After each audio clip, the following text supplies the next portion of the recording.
15 years ago, Pastor Joseph adopted 7 unwanted black girls, transforming his home into their sanctuary. As the years pass and the girls build their own lives, Joseph carries a heartbreaking secret that slowly consumes him.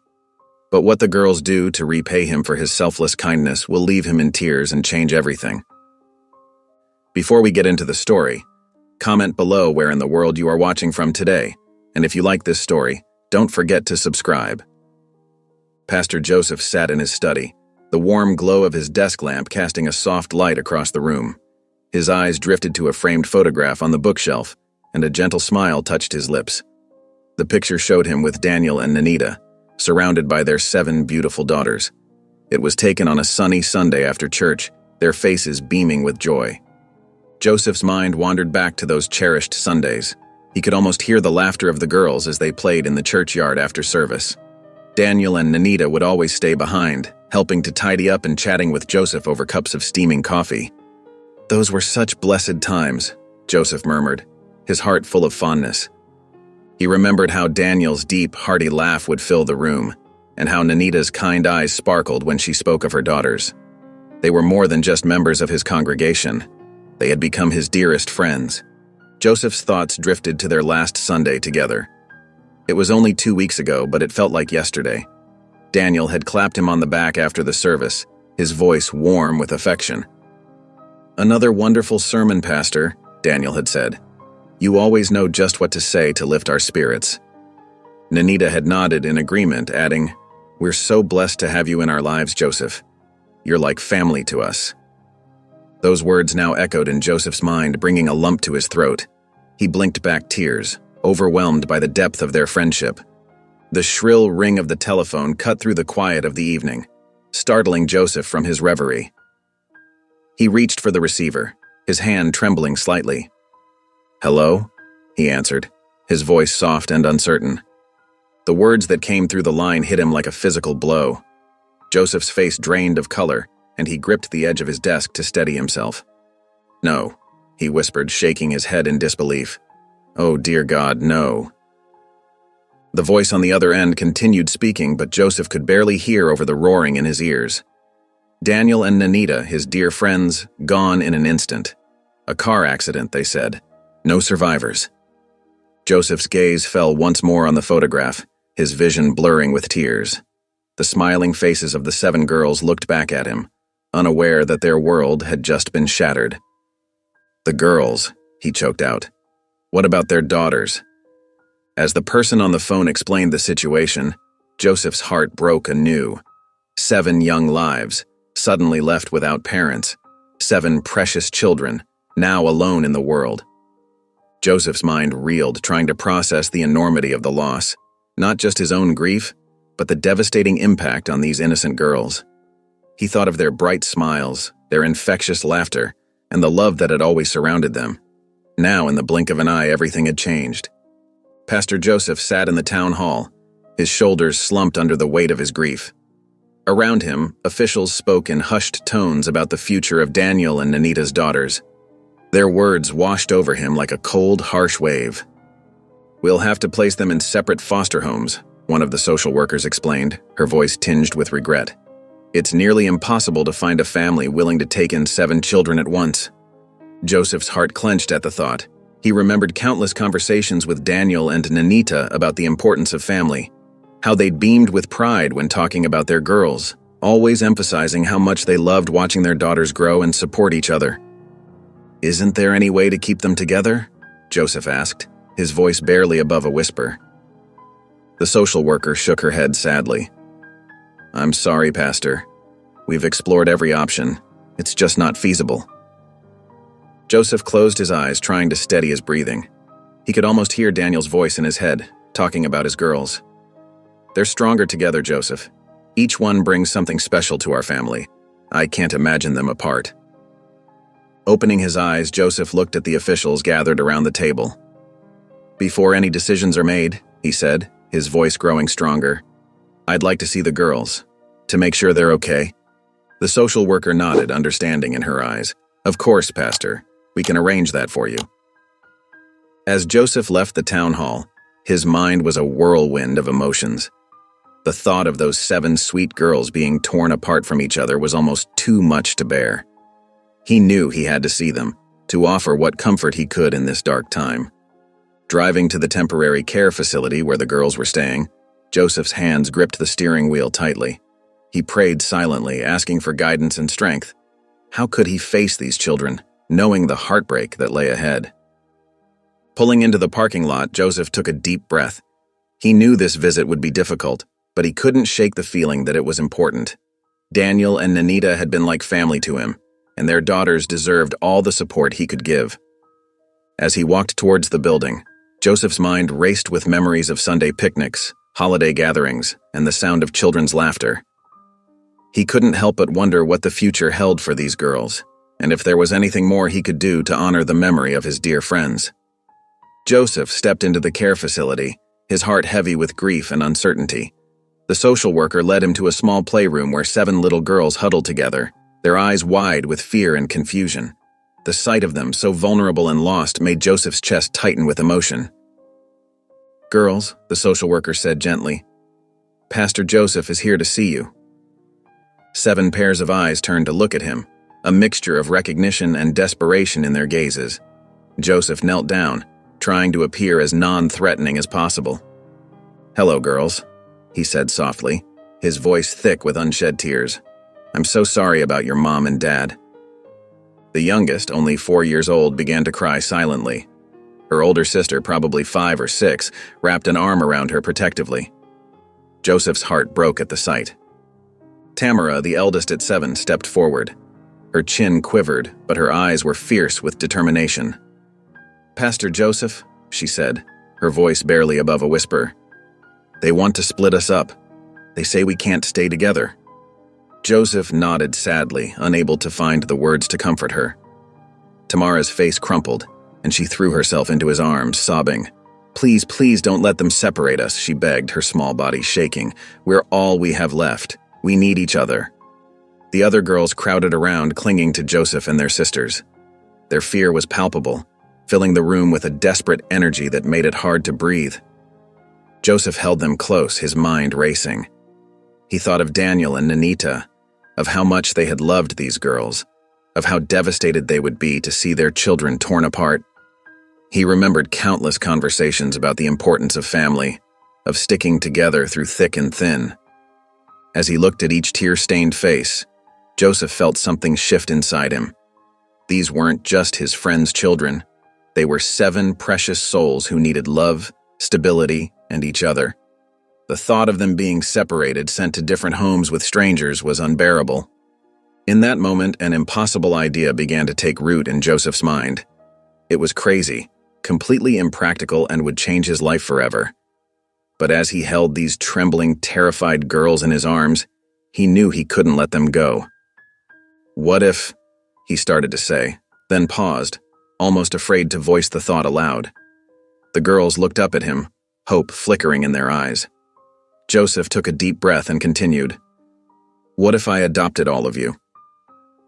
Joseph left the care facility with a newfound determination.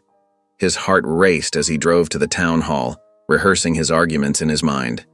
He knew it wouldn't be easy to convince the authorities, but he had to try.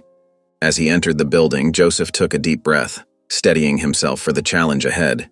He approached the front desk, his voice trembling slightly as he asked to speak with someone about adoption. Soon, Joseph found himself seated across from Mrs. Simpson, the head of the local child services department. Her stern expression made his stomach churn, but he pushed forward. "Mrs. Simpson," Joseph began, "I'm here about the 7 girls who just lost their parents, Daniel and Nanita's children." Mrs. Simpson's eyebrows rose. "Yes, a tragic situation. We're working on finding suitable homes for them." Joseph leaned forward, his voice earnest.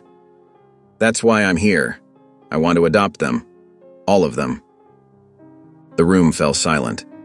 Mrs. Simpson stared at him, her mouth slightly agape. After a moment, she cleared her throat. "Pastor Joseph, I understand you were close to the family, but 7 children? That's an enormous responsibility for anyone, let alone a single man." Joseph nodded, acknowledging her concern. "I know it sounds crazy, but I've thought about this. Those girls need each other. and they need someone who knew their parents, who can keep their memory alive. Mrs. Simpson's expression softened slightly, but she still looked skeptical. It's not just about love, Pastor. It's about practicality. The financial burden alone would be immense. I've done the math, Joseph insisted. I can make it work. I'll take on extra jobs if I have to. These girls are worth it. For the next hour, Joseph laid out his plan. He talked about converting his home's spare rooms into bedrooms, about setting up a routine, about enlisting help from his congregation. With each point, he could see Mrs. Simpson's doubt wavering. Look, Joseph said finally, his voice thick with emotion. I know this isn't conventional, but Daniel and Anita were my dearest friends. They valued family above all else. Splitting up their children would break their hearts. I can't let that happen. Mrs. Simpson sat back in her chair, studying Joseph intently. After what felt like an eternity, she sighed. Your heart's in the right place, Pastor. But this isn't a decision we can make lightly. We'll need to conduct home visits, financial checks, background checks. Whatever it takes, Joseph said quickly. I'll do anything. Over the next few weeks, Joseph's life became a whirlwind of paperwork, interviews, and preparations. He met with social workers, lawyers, and child psychologists. He rearranged his home, bought bunk beds, and stocked up on children's clothes and toys. Finally, after what felt like the longest month of his life, Joseph received the call he'd been waiting for. Mrs. Thompson's voice came through the phone, sounding both impressed and slightly amused. Well, Pastor Joseph, she said, I never thought I'd say this, but you've been approved. You can adopt all 7 girls. Joseph's heart raced as he pulled up to his modest home behind the church. 7 pairs of eyes peered out from the van windows, a mixture of curiosity and apprehension evident in their gazes. He took a deep breath, steeling himself for the monumental task ahead. Welcome home, girls, he said softly, opening the van door. The girls filed out one by one, clutching small bags of belongings. Tamara, the eldest, held the hand of 4-year-old Rachel, who was sucking her thumb nervously. Brittany, only a year older than Rachel, clung to her stuffed rabbit, her eyes wide with uncertainty. Joseph led them into the house, watching as they took in their new surroundings. The living room, once a quiet retreat, now seemed small and inadequate for the needs of 7 growing girls. But Joseph had worked tirelessly to make it as welcoming as possible, with colorful throw pillows and a bookshelf stocked with children's stories. Your rooms are upstairs, Joseph explained, his voice gentle. I know it's not much, but I hope you'll be comfortable here. As the days passed, Joseph found himself in a whirlwind of activity. Mornings were a chaotic symphony of getting everyone dressed and fed. Nights were filled with bedtime stories and soothing away nightmares. The girls, especially Rachel and Brittany, often cried for their parents, their sobs echoing through the quiet house. One particularly difficult night, Joseph found Rachel huddled in a corner of the living room, tears streaming down her face. He knelt beside her, his heart aching. I miss Mommy and Daddy, she whimpered. Joseph gathered her in his arms, his own eyes misting over. I know, sweetheart. I miss them too.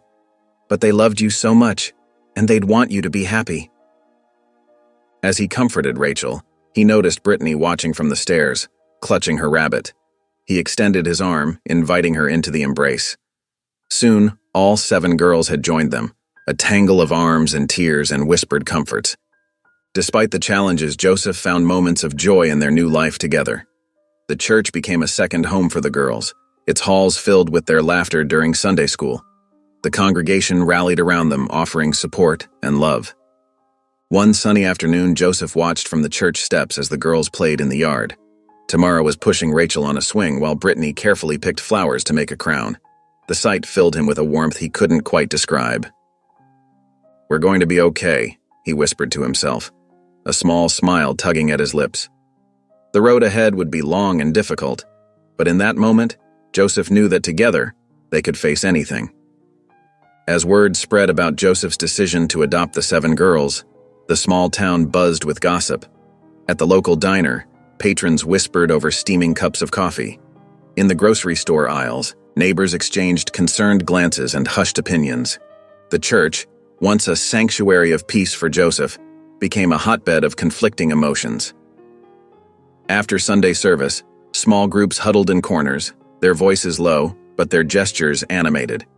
Mrs. Willow, a longtime member of the congregation, approached Joseph one afternoon. Her face creased with worry as she spoke. "Pastor, we're all so concerned.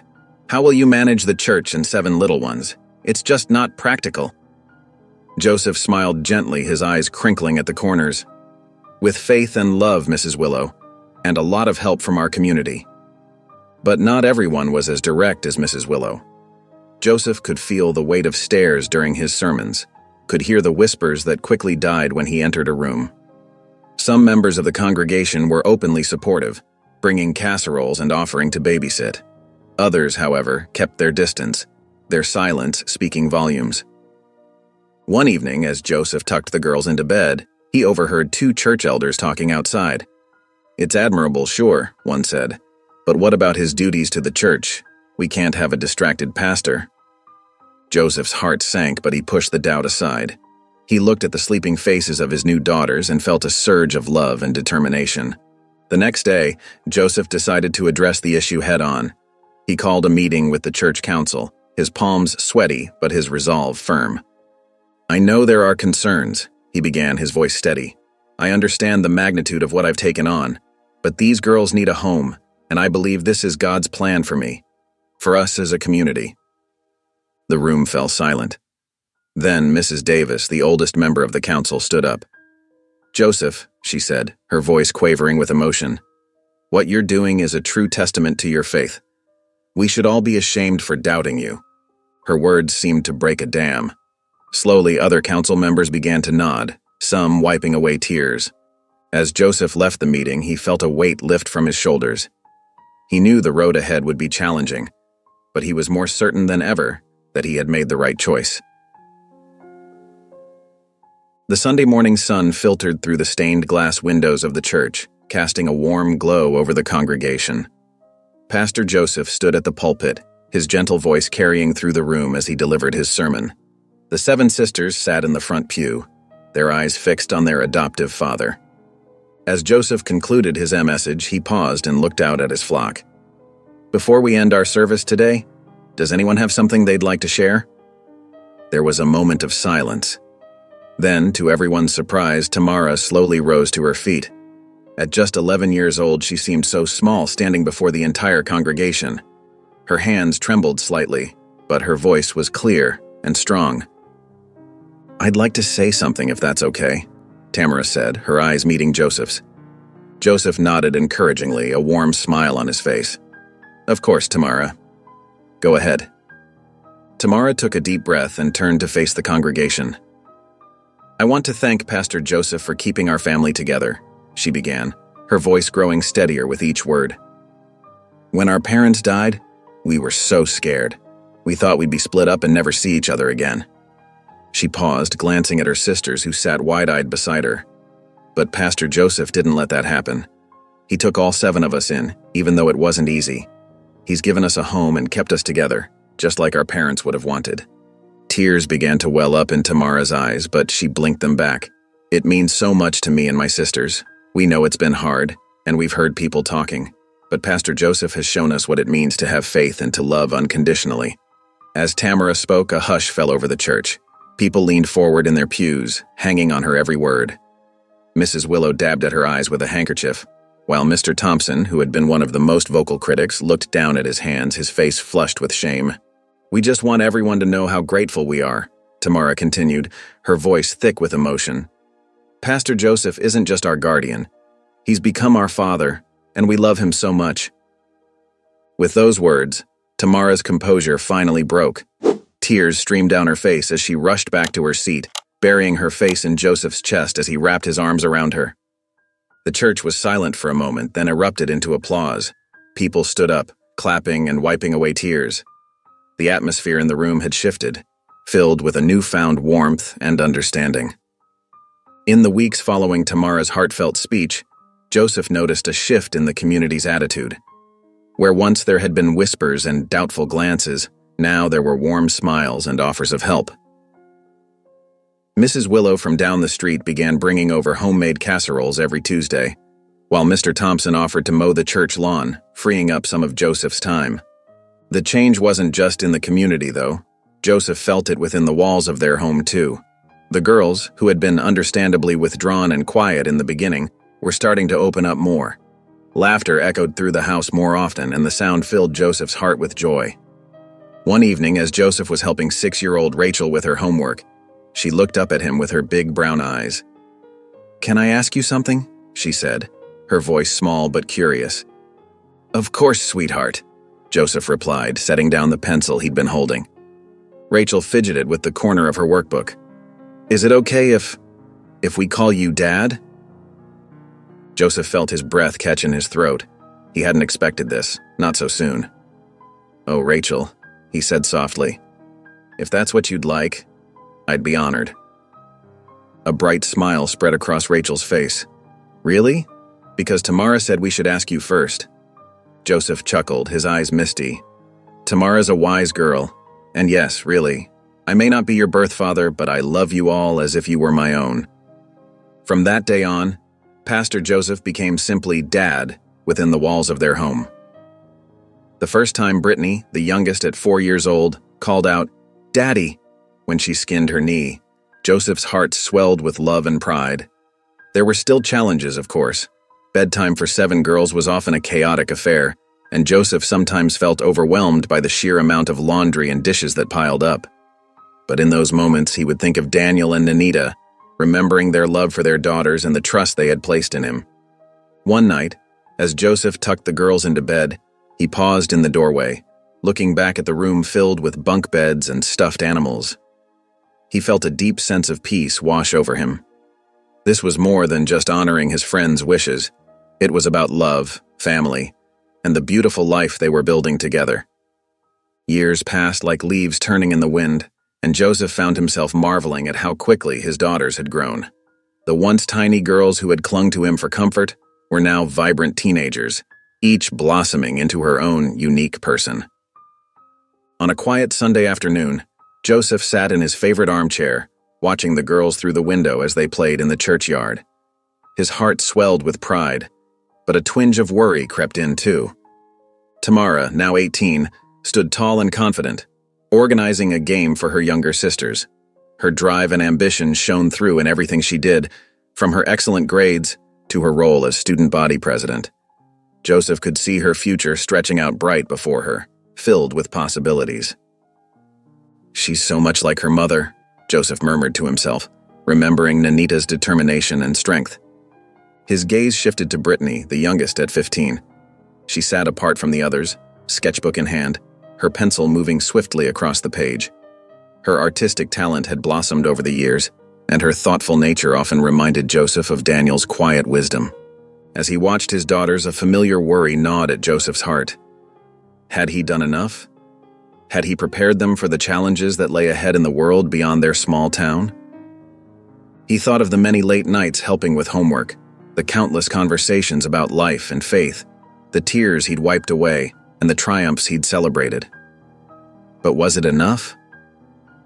Joseph sighed, running a hand through his now graying hair.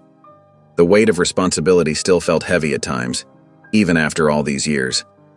He wanted so much for his girls, for them to be happy, successful, and kind. But most of all, he wanted them to be ready for whatever life might throw their way. "Lord," he whispered, closing his eyes, "guide them and protect them. Help me to be the father they need." As if in answer to his prayer, he heard the back door open and the sound of laughter spill into the house. Tamara's voice rang out, "Dad, come join us." Joseph smiled, pushing himself up from his chair. Whatever the future held, they would face it together, as a family. And in that moment, he felt a glimmer of hope that maybe, just maybe, he had done enough after all. As the girls entered their final years of high school, the topic of college began to dominate conversations in Joseph's household. The pastor watched with a mixture of pride and anxiety as his daughters excitedly discussed their dreams and aspirations. One evening after dinner, Joseph sat at the kitchen table surrounded by a sea of college brochures and financial aid forms. He rubbed his temples, trying to make sense of the numbers before him. The cost of sending 7 girls to college seemed astronomical, far beyond what his modest pastor's salary could cover. Tamara, ever observant, noticed her father's furrowed brow She approached him quietly, placing a hand on his shoulder. "Dad, are you okay?" Joseph looked up, forcing a smile. "I'm fine, sweetheart. Just trying to figure out some numbers." Tamara's eyes scanned the papers on the table, and understanding dawned on her face. "It's about college, isn't it? Dad, we don't have to go if it's too much. We can find other ways." "No," Joseph interrupted gently but firmly. "Your education is important. Your mother and father, Daniel and Anita, they would have wanted this for you. We'll make it work." As the weeks passed, Joseph threw himself into researching scholarships, grants, and part-time job opportunities for the girls.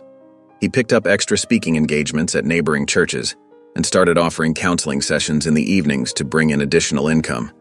The girls noticed their father's efforts and were deeply moved. They began to chip in however they could, babysitting, tutoring younger kids, and even selling handmade crafts at the local farmers market. One by one, the girls started submitting their college applications.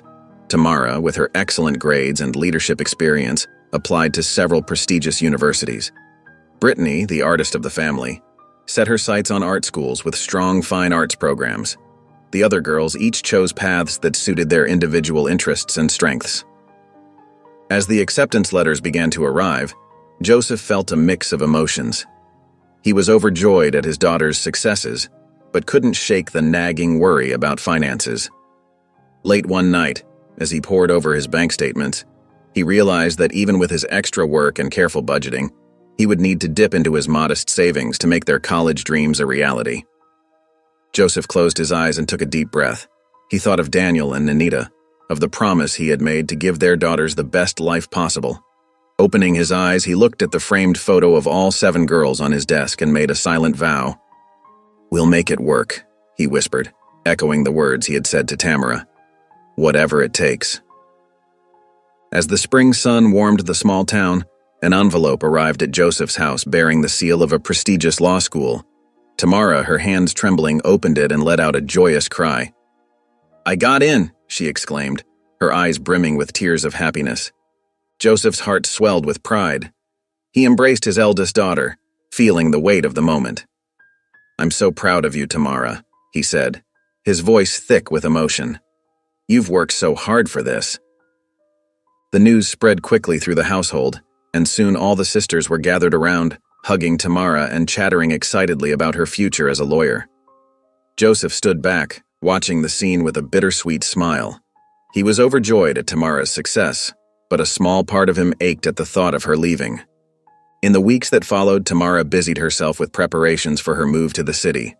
Joseph helped her pack, carefully folding her clothes and wrapping framed family photos in bubble wrap.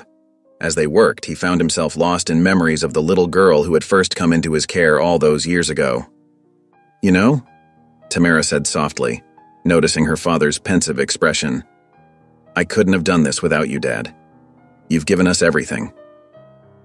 Joseph's eyes misted over. "You've earned this, Tamara. Your parents would be so proud of you." As the day of Tamara's departure drew near, Joseph found himself struggling with conflicting emotions. He was excited for her new adventure, but couldn't help feeling a sense of loss. The house would be different without her steady presence, her role as the eldest sister and his right hand in caring for the younger girls. The night before Tamara was set to leave, the family gathered for a special dinner.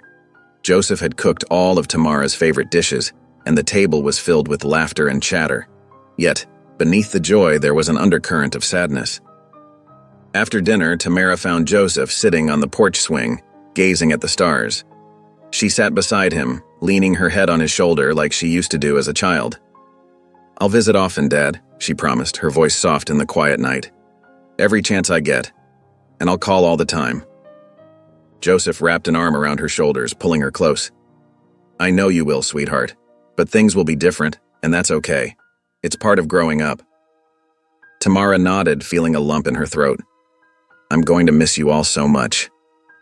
"We'll miss you too," Joseph said, his voice thick with emotion. "But we're so proud of you, Tamara. You're going to do amazing things." As the years passed, Joseph watched with a mixture of pride and sadness as his daughters, one by one, spread their wings and left the nest. Each acceptance letter brought joy and celebration, but also a bittersweet reminder that his little family was growing up and moving on. Rachel, always the practical one, was accepted into medical school. Her determination to become a doctor had never wavered, and Joseph couldn't help but beam with pride as she packed her textbooks and stethoscope. "You'll be an amazing doctor, Rachel," he told her, his voice filled with emotion. "You've always had a gift for healing." Brittany, with her gentle spirit and love for children, chose to pursue a degree in art education. Joseph remembered how she used to gather her younger sisters in play school, patiently teaching them their ABCs. "You'll touch so many lives, Brittany," he said, helping her hang up her graduation gown. "Just like you've touched ours." The other girls followed suit, each finding their own path. Some ventured into the world of business, while others pursued their passions in the arts. With each departure, Joseph felt a piece of his heart go with them. As the house grew quieter, Joseph found himself wandering through the empty rooms, memories echoing in every corner. The kitchen, once filled with the chaos of 7 growing girls fighting over breakfast, now stood silent in the mornings. The living room, where they had spent countless evenings laughing and sharing stories, felt cavernous without their presence. One evening, after saying goodbye to his youngest as she left for college, Joseph sat alone on the porch swing. The weight of the silence pressed down on him, and he felt a deep ache in his chest. He was immensely proud of his daughters and the women they had become, but he couldn't help feeling a profound sense of loss. He thought back to the day he had brought them home, 7 scared little girls clinging to each other. Now they were strong, independent women, ready to take on the world. Joseph knew this was what he had always wanted for them, but he hadn't been prepared for the loneliness that came with their success. As the sun set, casting long shadows across the yard, Joseph closed his eyes and said a silent prayer of gratitude for the years he had been blessed with.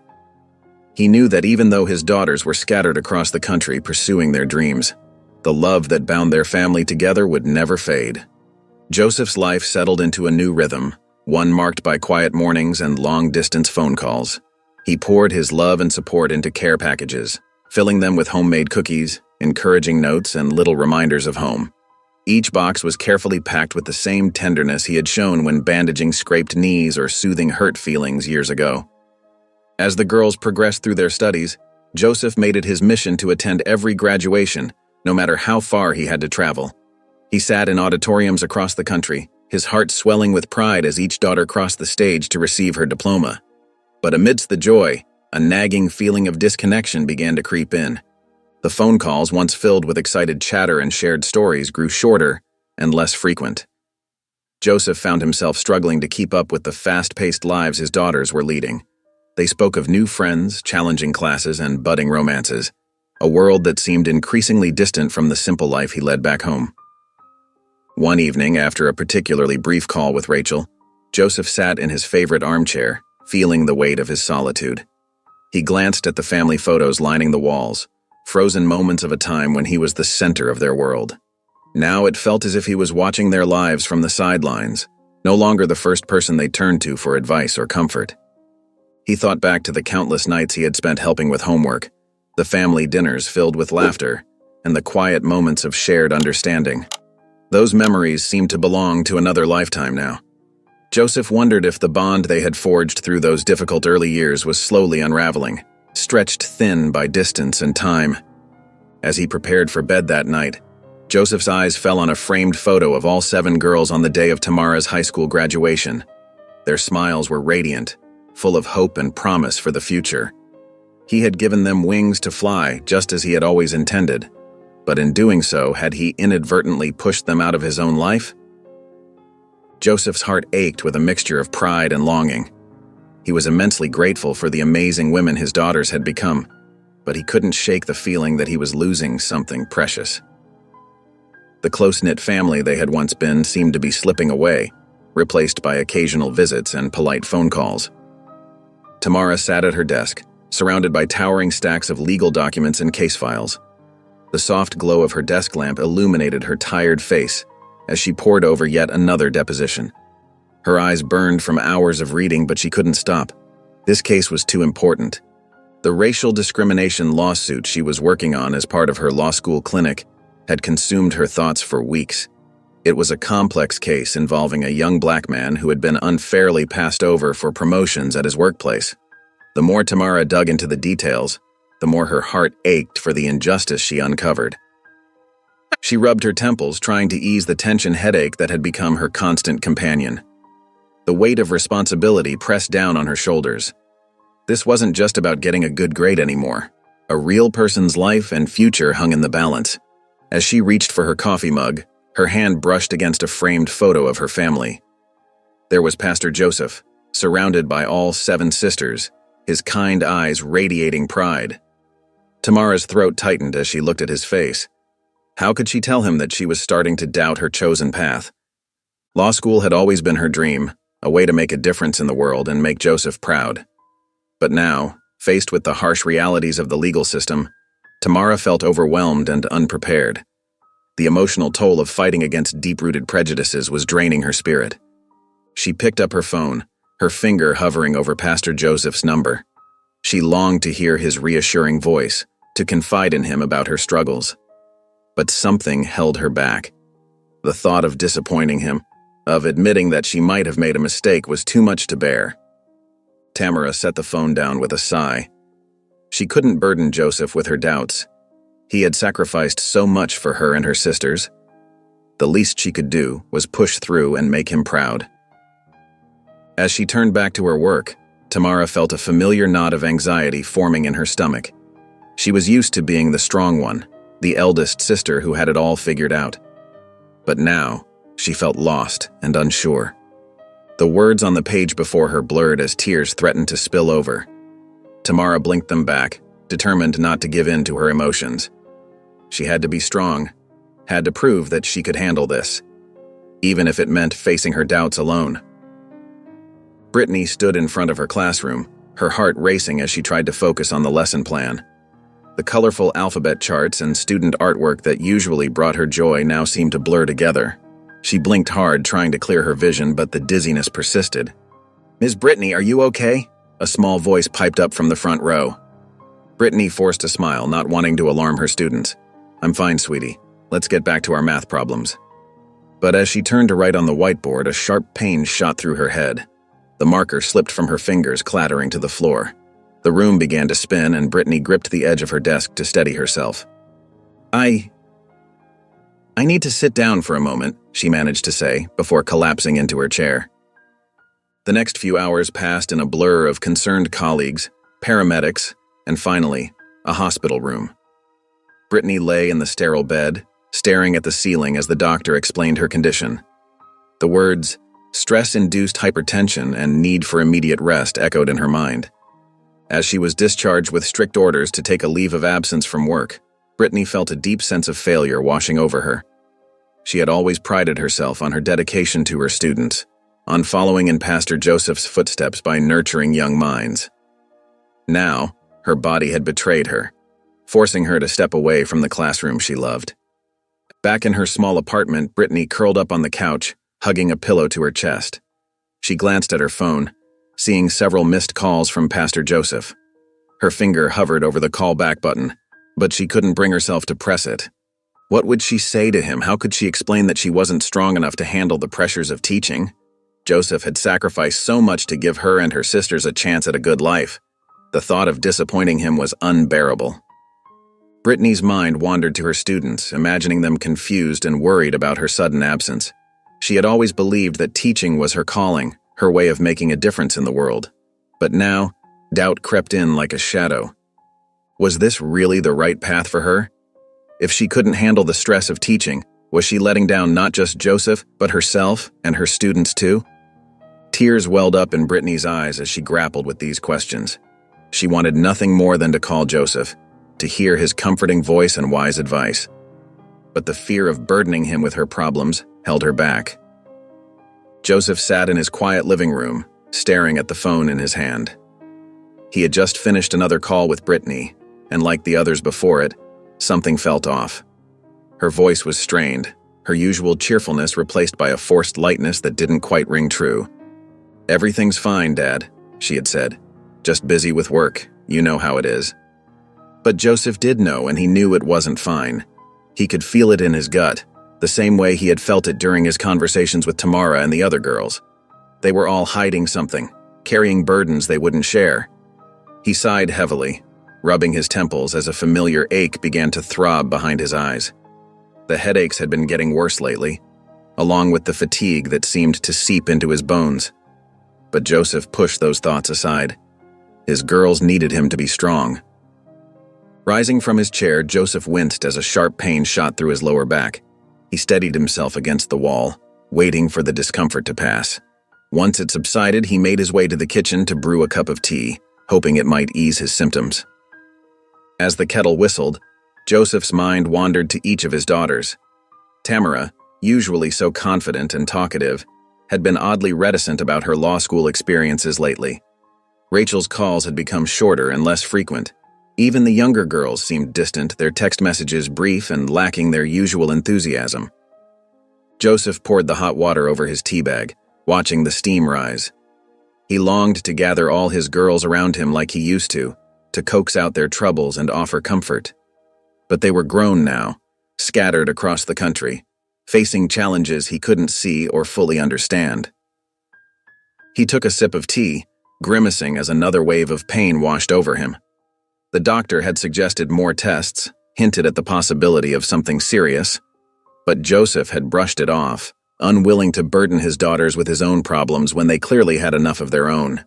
As he stood there in the kitchen, surrounded by the echoes of laughter and chaos that once filled the house, Joseph felt a deep sense of helplessness. He had always been the rock, the steady presence his girls could rely on. Now it seemed they were drifting away and he didn't know how to reach them. Joseph closed his eyes, offering a silent prayer for guidance. He needed to find a way to bridge the growing gap between him and his daughters, to remind them that no matter how old they were or how far they roamed, they would always be his little girls, and he would always be there for them, ready to listen and help, if only they would let him. 10 years had passed, and Joseph's once bustling home had grown quiet. The girls, now accomplished professionals, had all settled in the bustling metropolis a few hours away. Their visits, once frequent and filled with laughter, had become shorter and more infrequent as the years went by. Joseph stood at the window, watching as Rachel's car pulled out of the driveway. She had only stayed for a quick lunch this time, citing a busy schedule and a long drive back to the city. He waved until the car disappeared around the corner, then let his hand fall to his side with a heavy sigh. The house felt emptier than ever. Joseph wandered from room to room, touching photo frames and mementos that reminded him of happier, noisier times. In the kitchen, he paused by the refrigerator, covered in old drawings and report cards. His fingers traced the edges of a faded crayon picture Brittany had drawn when she was just 6 years old. "Where did the time go?" he murmured to himself, a lump forming in his throat. Joseph tried to keep himself busy, throwing himself into his pastoral duties and community work. But in the quiet moments, the loneliness crept in, a constant ache in his chest. He missed the chaos of raising 7 girls, the late-night talks, the proud moments at school events, and even the arguments and tears. When the phone rang, Joseph's heart would leap with hope, but more often than not, the conversations were brief, the girls always in a rush or distracted by something in the background. "Sorry, Dad, I've got a big meeting coming up," Tamara would say, her voice tinged with stress. "I'll try to visit next month, okay?" Brittany would promise, but next month would come and go without a visit. Joseph tried not to let it bother him. He understood that his girls had busy lives, important careers, and their own families to think about now. He was proud of them, of course. They had grown into strong, independent women, just as he had hoped they would. But on quiet Sunday afternoons when the church was empty and the house echoed with memories, Joseph couldn't help but feel the weight of his solitude.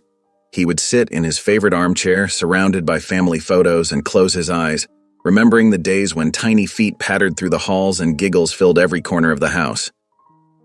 Tamara had decided to surprise Joseph with an impromptu visit. She pulled up to the church, her heart warm with anticipation of seeing her adoptive father. As she approached the building, she noticed unfamiliar cars in the parking lot. Curious, she quietly entered through the side door, intending to surprise Joseph in his office. As she neared the meeting room, hushed voices caught her attention. She paused, recognizing the stern tone of Mr. Thompson, the head of the church board. "Pastor Joseph, we can't keep ignoring this," Mr. Thompson said, his voice heavy with concern. "The church's debts are overwhelming. We've explored every option." Tamara's breath caught in her throat. "Debts? What debts?" A gruff voice she didn't recognize chimed in. "I'm sorry, but demolition is the most cost-effective solution. We can sell the land and clear the debts." Tamara's hand flew to her mouth, stifling a gasp. Demolish the church? Her childhood home? Joseph's weary voice finally spoke up. "I understand, but surely there must be another way. This church means everything to our community." "Joseph, you've done all you could," Mr. Thompson said gently, "but you can't keep shouldering this burden alone. It's time to face reality." Tamara's mind raced. How long had Joseph been dealing with this? Why hadn't he told them? She backed away from the door, her legs shaky. She needed to think, to process this information. As quietly as she had entered, Tamara slipped out of the church and hurried to her car. Once inside, she pulled out her phone with trembling hands. She created a group chat with all her sisters and typed out a message.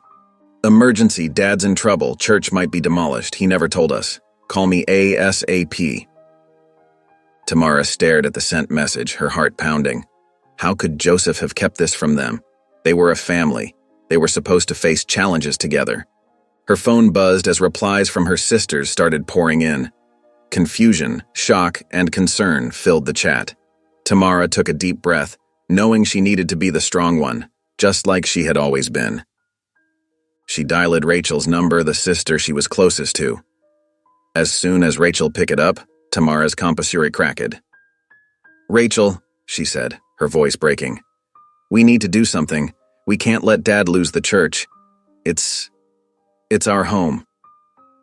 Within hours of Tamara's message, the 7 sisters converged on their childhood home.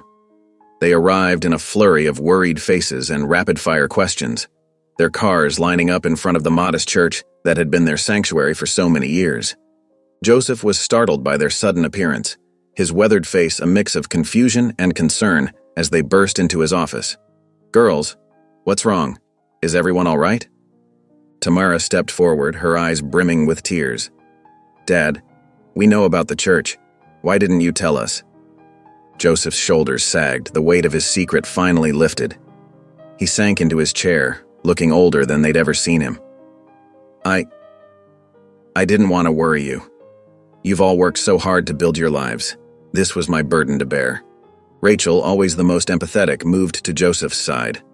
"Dad, we're family. Your burdens are our burdens too." Brittany nodded, her voice soft but firm. "You've always been there for us. Let us be there for you now." Joseph looked at each of his daughters, his eyes misting over. "I'm so proud of all of you. I didn't want to hold you back or ask for help when you've already given me so much." The girls exchanged glances, their hearts aching at Joseph's selflessness. They had been so caught up in their own lives, they hadn't noticed the struggles of the man who had sacrificed everything for them. "Dad," Tamara said, her voice steady despite her tears, "you've never held us back. You've only ever lifted us up. Now it's our turn to do the same for you." The other sisters murmured in agreement, moving closer to Joseph, surrounding him with love and support. "We're going to fix this," Rachel declared, her medical training kicking in as she assessed the situation. "First, we need to understand the full extent of the problem." Joseph hesitated, then slowly began to explain the church's financial troubles. As he spoke, the girls listened intently, their minds already working on solutions. "We can do this," Brittany said, her teacher's optimism shining through. "Together, we can save our church." The atmosphere in the room shifted from despair to determination. The 7 girls, now accomplished women, stood united, ready to tackle the challenge head-on. Joseph looked at his daughters, overwhelmed by their love and support. He realized that in trying to protect them, he had underestimated their strength and their bond as a family.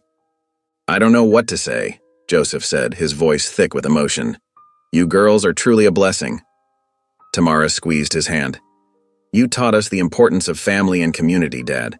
Now it's time we put those lessons into action." As the girls began to brainstorm ideas, Joseph watched them with pride and gratitude. He had raised them to be strong, compassionate women, and now they were using those qualities to save the very place that had brought them together. The sisters gathered around the old kitchen table, their childhood home now a war room for saving the church. Tamara, with her legal pad in hand, took charge of the meeting. "All right, let's break this down," she said, her voice steady and determined. "We need to tackle this from multiple angles." Rachel, the doctor, nodded. "I can reach out to my colleagues at the hospital. Maybe we can organize a charity run or something similar." Brittany's eyes lit up. "That's a great idea. I can get my students involved too. They're always looking for community service projects." As the sisters brainstormed, Joseph watched from the doorway, his heart swelling with pride. He couldn't help but marvel at how his girls had grown into such capable, compassionate women. Tamara scribbled furiously on her pad. "Okay, here's what we've got so far. Rachel's organizing a charity run. Brittany's rallying her students. Sarah's reaching out to local businesses for sponsorships. And Emily's designing promotional materials." "What about you, Tamara?" Joseph asked softly. Tamara looked up, her eyes filled with determination. "I'm going to review all the legal documents, Dad. There might be some loopholes or options we haven't considered yet. I'll also negotiate with the bank to see if we can restructure the debt."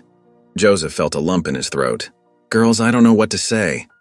"You don't have to say anything, Dad," Rachel said, giving him a warm smile. "We're family. This is what families do." Over the next few weeks, the sisters threw themselves into their plan with unwavering dedication. Tamara spent long nights poring over financial documents and legal papers, searching for any way to alleviate the church's debt burden.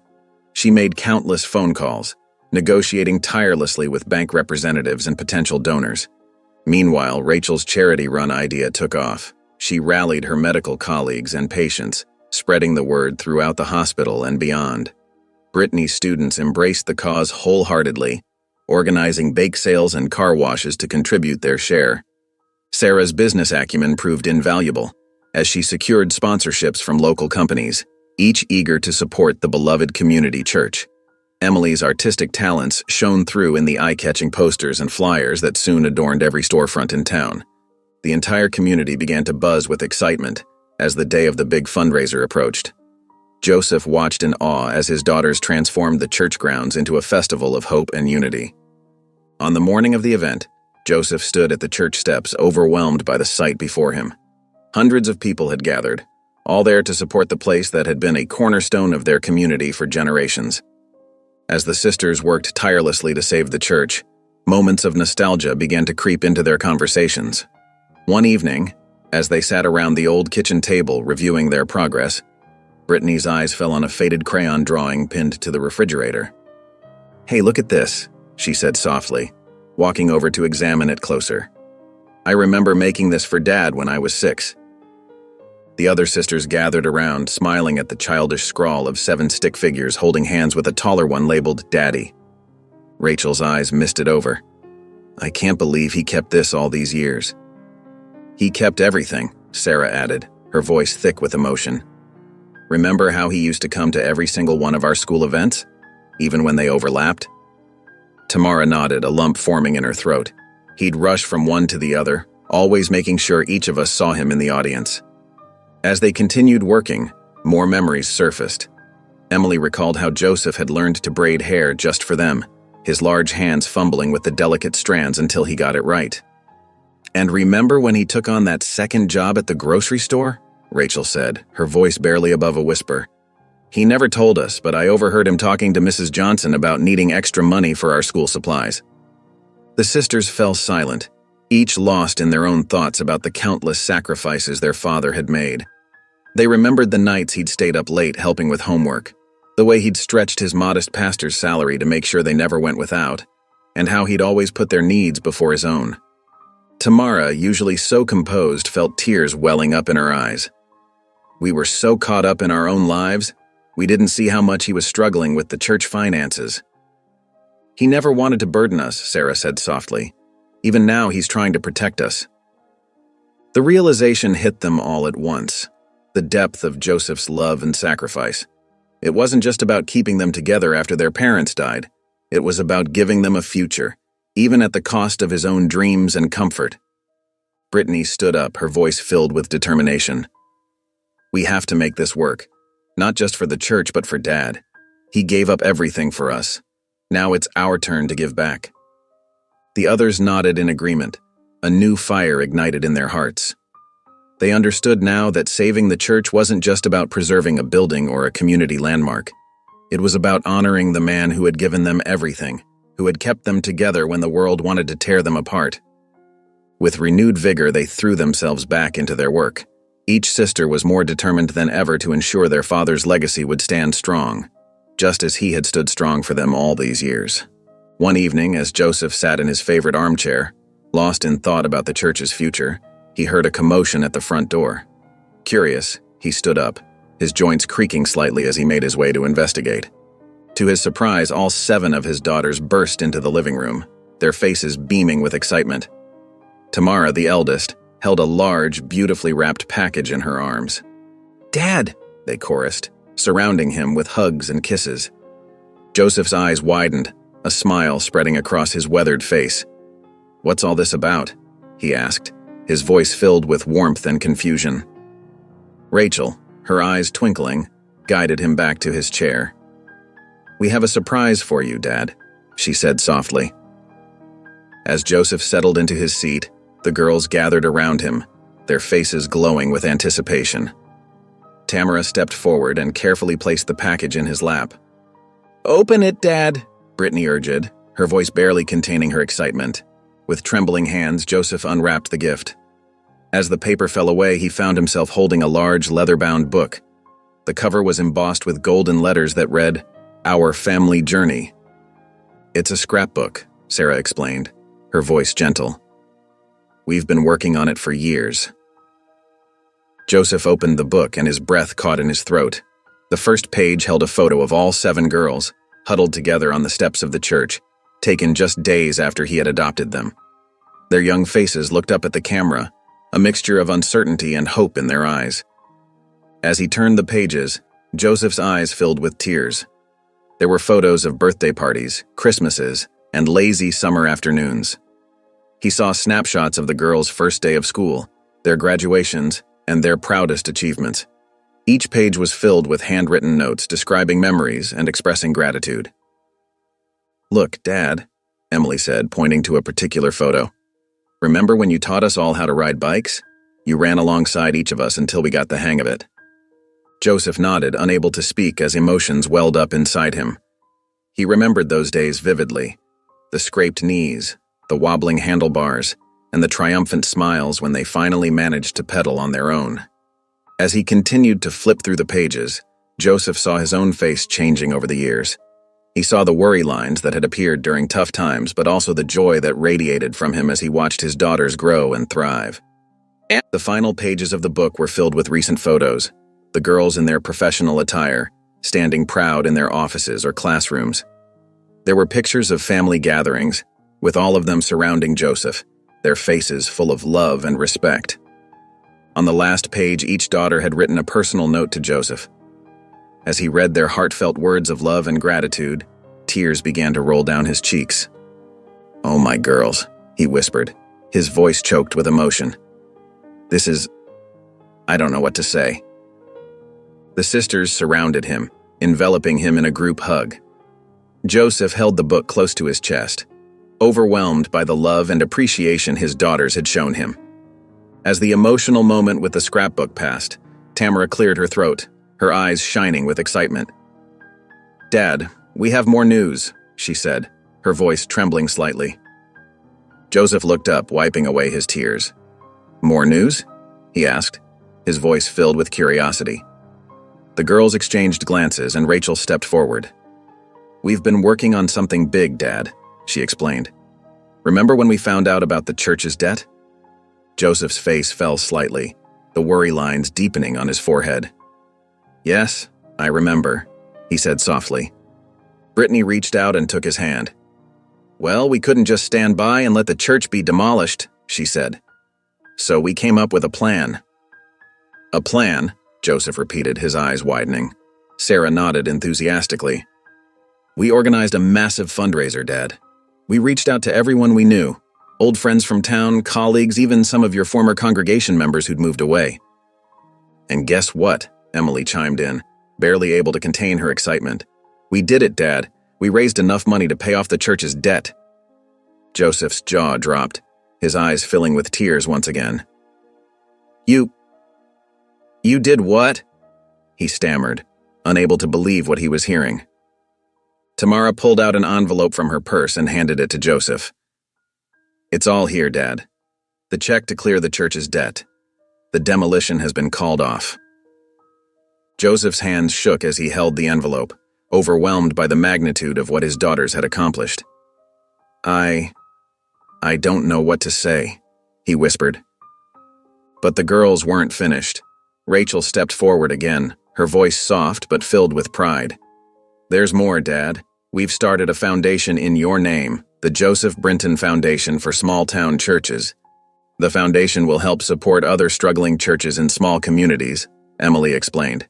We wanted to make sure your legacy of faith and community service continues, even beyond our town. Joseph looked at each of his daughters, his heart swelling with pride and love. He saw in their faces the same determination and compassion that had driven him to adopt them all those years ago. They had not only saved his church, but had also found a way to help others facing similar struggles. My girls, Joseph said, his voice thick with emotion, you've done more than I could have ever imagined. You've not only saved our church, but you're going to help so many others. He paused, overwhelmed by the moment. I'm so proud of you all. So very proud. The girls gathered around Joseph once again, embracing him tightly. In that moment, Joseph felt a profound sense of peace and joy. He knew that the values he had instilled in his daughters, faith, compassion, and service to others, would live on through them and through the foundation they had created in his name. Joseph stood at the back of the church, his eyes filled with tears of joy as he watched his 7 daughters standing together at the front. The sunlight streamed through the stained glass windows, casting a warm glow over the packed pews. The once struggling church was now bustling with life, filled with familiar faces and new members alike. Tamara, the eldest, stood tall and proud, her law degree hanging in the church office as a testament to her hard work. Rachel, in her white doctor's coat, chatted animatedly with an elderly parishioner. Brittany, with her gentle teacher's smile, helped a young child find a seat. The other girls, each successful in their own right, moved about the church, greeting people and ensuring everything was perfect for the service. Joseph's heart swelled with pride as he observed the scene. It wasn't just the building they had saved. It was the spirit of community and faith that now thrived within these walls. The church buzzed with energy, a far cry from the nearly empty, debt-ridden place it had been just a few years ago. As the girls gathered together, linking arms and sharing quiet laughs, Joseph felt a profound sense of gratitude wash over him. He remembered the scared, grieving little girls they had once been, and marveled at the strong, compassionate women they had become. In that moment, Joseph realized that his greatest blessing wasn't just the church or his pastoral calling. It was the family he had built, a family born not of blood, but of love, faith, and shared struggles. These 7 women, once orphaned and alone, now stood as pillars of strength and kindness in their community.